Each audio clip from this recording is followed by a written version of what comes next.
Hello everyone, I'm Bruffy1322 and this video serves as an update to the fastest Sports Classics video where I show the best fully upgraded Sports Classics cars in terms of top speed. For all the information you need about this series, check the original Sports Classics video, but otherwise let's see where the new Dynasty and Zion Classic fall into that list. And once again we're going to be starting with the Dynasty, and it's actually a little bit slower than you might expect based on its lap time. It only gets a top speed of 93.5 miles per hour, which is significantly slower than the other cars around it, sort of the Tornadoes, the Mananas, the Peyotes, things like that I mentioned previously.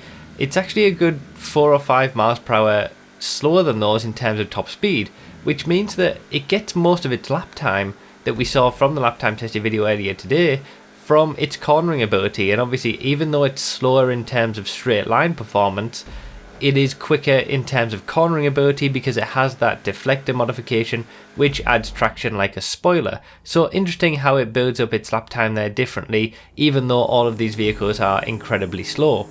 Now moving on, we're going to be going to the Zion Classic. We take a bit of a jump here, but not quite as much of a jump as what we saw from the lap time, because we're only up to 20th place here with the Stromberg with a top speed of 112.8, and then the Zion Classic falls into 19th place for the Sports Classics class in terms of top speed with a top speed of 113.8 miles per hour, that's pretty slow. 114 miles per hour isn't that quick. There's a lot of Sports Classics cars that are much quicker in terms of top speed.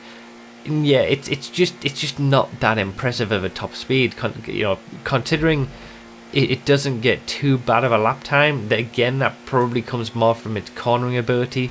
In terms of straight line performance, the Zion Classic really doesn't have an awful lot there, and when you couple that with its driving experience, with the advanced handling flags making it bouncy and just not very nice to drive, it's just not that much of an impressive car, to be honest, especially for the kind of money that you're going to be paying for it.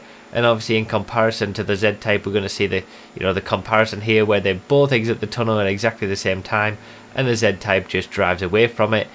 Obviously we've got the Deluxo in the number one spot, but you can't use that in races, so the Z-Type is the number one vehicle to use in terms of top speed for regular races. But yeah, the Zion Classic just can't hold a candle to most Sports Classic cars that have decent top speeds for the class. So that's pretty much it for this one. Just got the Hellion to do next week, and then we'll be caught up for vehicles that I missed previously. Consider supporting on Patreon or become a YouTube member if you want to get testing results early. And remember to read the description for more info, comment with your thoughts, like the video if you enjoyed it, found it helpful, and subscribe for more. Thank you all so much for watching. I really do appreciate it, and I'll see you next time.